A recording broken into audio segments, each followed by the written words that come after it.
un petit peu, parce que là j'ai l'impression d'être le prof à l'école avec les élèves qui n'osent pas venir devant lui. Donc rapprochez-vous sur les côtés. On a la chance, c'est le principe un peu de ces meetings en pleine rue, sur nos places.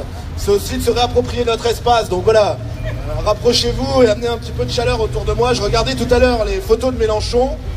Ils ont l'air de l'aimer plus que vous ne m'aimez, donc je me vexe un petit peu. Donc voilà, rapprochez-vous. Voilà. Ce qu'on fait pas pour avoir des câlins. Cher ami,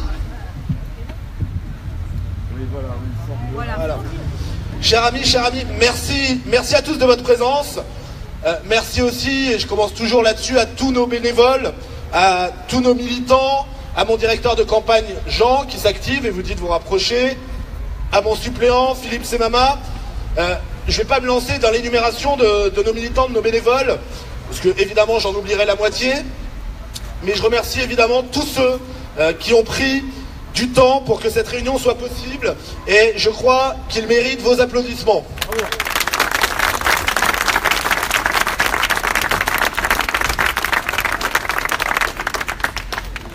Merci à nos DPS, toujours présents, à nos équipes de sécurité dont le dévouement est permanent. Merci à toi David, merci de nous honorer de ta présence, tout comme hier tu m'as honoré de ta confiance en m'intégrant dans l'équipe de campagne que tu dirigeais. Tu es comme moi avant tout un militant, et quand on a traversé une bataille ensemble, quand on a subi les mêmes bombardements, mais aussi les mêmes bonheurs, heureusement, on sait désormais ce qui nous lie, et je tiens donc à te remercier une nouvelle fois de ta présence ce soir.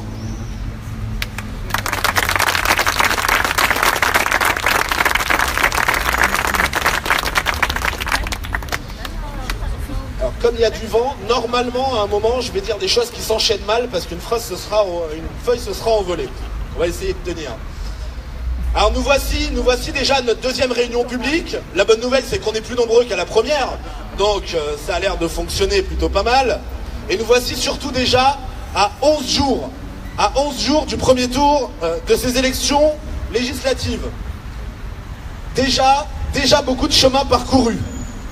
Alors vous le savez, certains ne m'attendaient pas forcément candidat dans cette circonscription. Et pourtant, voici qu'aujourd'hui, les journalistes, les commentateurs considèrent que nous pourrions bien, et je dis nous parce que c'est ensemble, je n'y arriverai évidemment pas tout seul, que nous pourrions bien venir bousculer l'ordre établi ici depuis désormais 30 ans.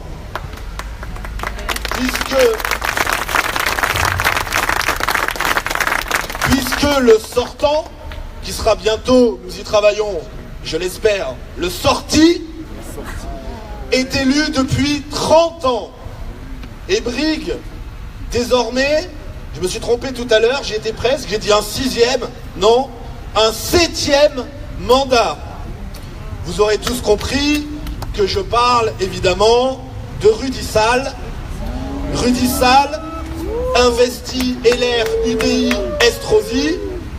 Je dis Estrosi parce que, après tout, maintenant qu'on sait qu'on peut mettre sa tête comme un logo sur les bulletins de vote, on peut considérer finalement qu'Estrosi est un parti à lui tout seul. Rudy Sall, investi LR, UDI, Estrosi et surtout aspirant marcheur macrono-compatible.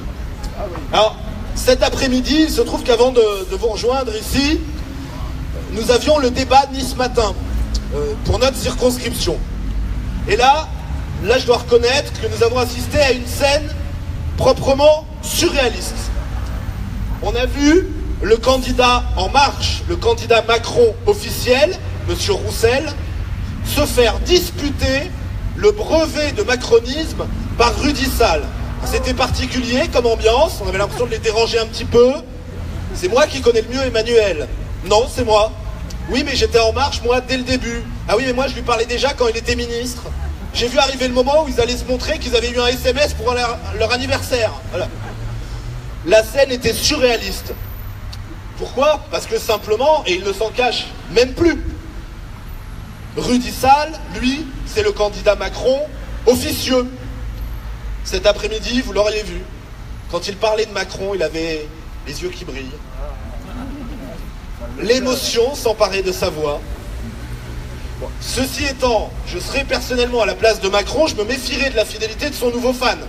Car hier, il avait aussi les yeux qui brillaient pour Bayrou. puis ce fut Sarkozy, et puis Fillon, et donc désormais Macron. En politique, manifestement, Rudy Sall est un petit peu cœur d'artichaut. D'ailleurs, puisqu'on évoque ce débat, je peux, moi, déjà vous décrire ce soir les commentaires que vous aurez demain dans Nice Matin. Philippe Vardon a été très très très méchant avec Rudy Sall. C'est peu ou prou ce que m'ont reproché les journalistes animateurs, et c'est donc sans doute ce que vous lirez. Manifestement, il ne fallait pas rappeler certaines vérités à Rudy Sall. J'y ai pourtant été contraint, puisque aucun journaliste ne le faisait. Il ne fallait pas rappeler à Rudy Sall que ce prétendu élu de proximité pose, dans 75% des cas, son fameux bus permanence, qui pourra bientôt recycler en camion pizza, il viendra peut-être faire de la concurrence sur la place. Dans 75% des cas, il pose son bus permanence sur la place de Gaulle. Il ne met jamais, ou presque, les pieds à l'Ariane, à Pasteur, à Nice Nord. Ça, interdit de lui dire. Il ne fallait pas lui rappeler non plus, quand il prétend vouloir le retour de la double peine, que c'est un gouvernement qu'il soutenait qui a supprimé l'expulsion des délinquants et criminels étrangers. Il ne fallait pas lui rappeler encore, c'est pas bien, il fallait pas.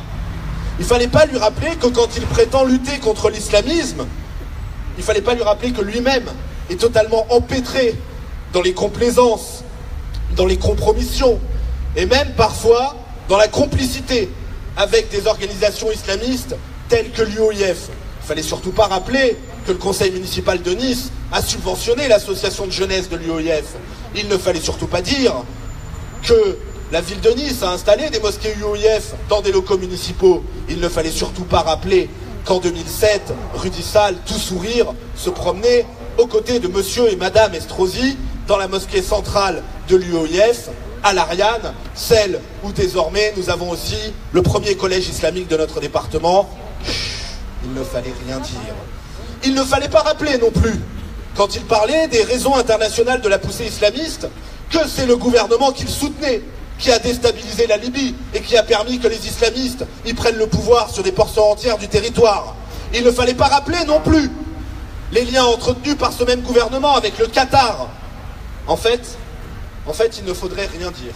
Il faudrait s'asseoir sagement à côté de Rudy Sall et l'écouter, expliquer les mêmes choses qu'il expliquait en 2012, elles-mêmes les mêmes choses qu'il expliquait en 2007. Le problème, c'est que, comme beaucoup de politiciens de cette prétendue droite, on est souvent d'accord avec ce qu'ils disent, mais on l'est jamais avec ce qu'ils font.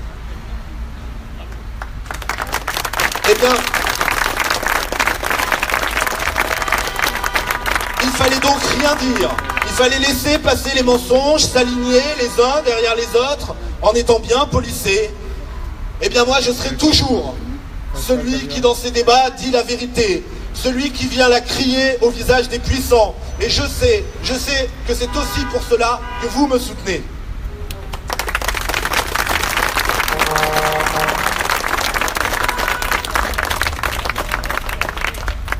Donc, selon ces journalistes qui animaient le débat, je n'aurais pas été assez gentil. Il ne fallait surtout pas bousculer le ronronnement ambiant. Eh bien, j'ai un message simple. Si Rudy Sall vit grassement de la République depuis 30 ans, moi, ça fait 20 ans que je me bats pour mon peuple. 20 ans que j'ai pris conscience de cette injustice absolue qui veut que des Français soient parfois moins bien traités sur leur propre sol que des étrangers. Eh bien, je le dis à tous les journalistes, aucun mandat, aucune cravate, aucune écharpe d'élu ne fera changer celui que je suis profondément, un révolté.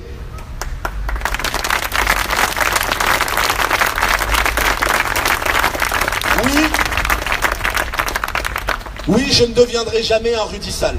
Jamais.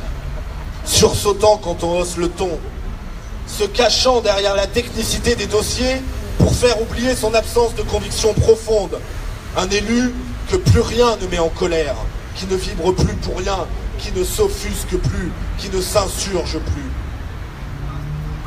je reste, au fond de moi, l'enfant des moulins, l'adolescent du rail. Et jamais je n'accepterai de détourner le regard face aux souffrances, à toutes les souffrances qu'on inflige à mon peuple. Parce que je les connais trop bien. Parce que j'en porte moi aussi les cicatrices. Parce que je sais ce que c'est de voir passer les autres avant les nôtres. Je sais ce que c'est que l'insécurité qui pourrit la vie de quartiers entiers. Je sais ce que c'est la détresse du petit artisan, du petit commerçant qui pleure quand il voit arriver le RSI, quand il doit payer ses charges. Je sais ce que c'est que les retraités qui ont travaillé toute leur vie et n'arrivent pas à vivre dignement. Je sais ce que c'est que ces jeunes couples qui ne font pas un enfant parce qu'ils n'en ont pas les moyens financiers. Je sais ce que c'est d'avoir peur pour ces enfants quand on les laisse à l'école parce que des irresponsables ont laissé une idéologie islamiste meurtrière se développer sur notre sol. Normalement...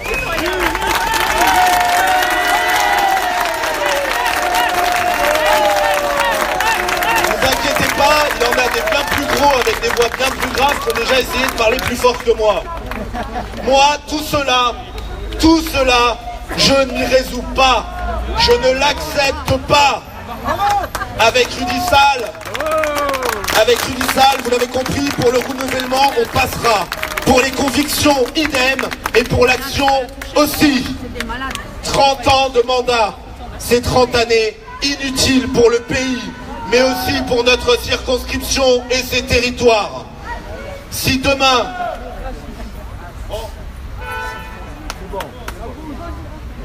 Restons calmes, tranquilles, cool. Tout va bien se passer.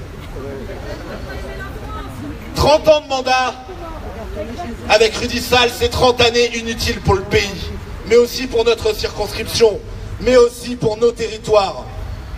Si demain Rudy Sall sera un fervent soutien d'Emmanuel Macron, aujourd'hui, il est déjà totalement soumis à Christian Estrosi et jamais sur les sujets locaux, on ne le verra se dresser pour contredire les projets d'une mairie et d'une métropole dont il est aussi l'un des grands élus. Sur l'épineux dossier de la prison dans le quartier Lyoté, il a changé d'avis d'une élection sur l'autre. En 2012, il fallait la déménager, aujourd'hui, surtout pas. Sur les logements sociaux que la métropole impose dans tous nos quartiers, dans toutes nos communes, à Falicon, à la Trinité, à quelques mètres de nous, vous ne l'entendrez pas. Et pour cause, il en est co-responsable. Et puis, je le disais ici à quelques mètres de notre vieux stade, où certains d'entre nous se sont rencontrés, où la plupart d'entre nous ont vibré. Ici, qu'a-t-il fait pour la requalification du rail et du quartier du rail? Rien, rien, rien.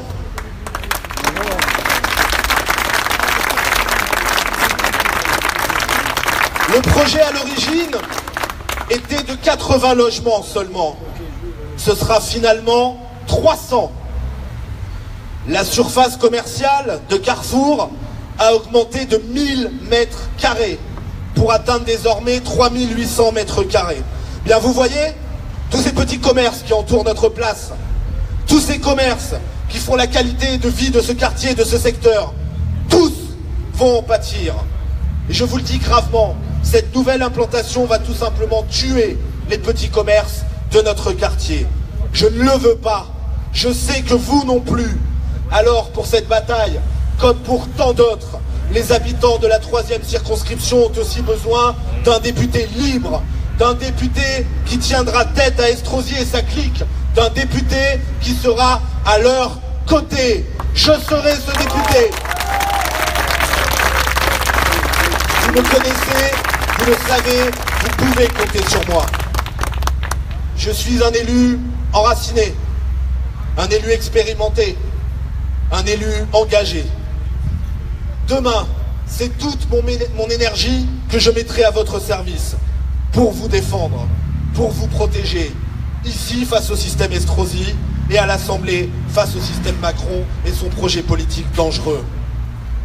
Poursuite de l'immigration massive, faiblesse face à l'insécurité, complaisance avec le communautarisme et l'islamisme, baisse du pouvoir d'achat avec une hausse de la CSG qui touchera particulièrement les petits propriétaires et 60% des retraités. Oui, le projet d'Emmanuel Macron est dangereux. À l'Assemblée, au sein du groupe Front National et aux côtés de Marine, je me battrai pour notre identité, pour nos libertés, pour notre sécurité, pour notre prospérité. Si vous voulez un vrai renouveau, si vous voulez une vraie opposition, alors vous devez me soutenir.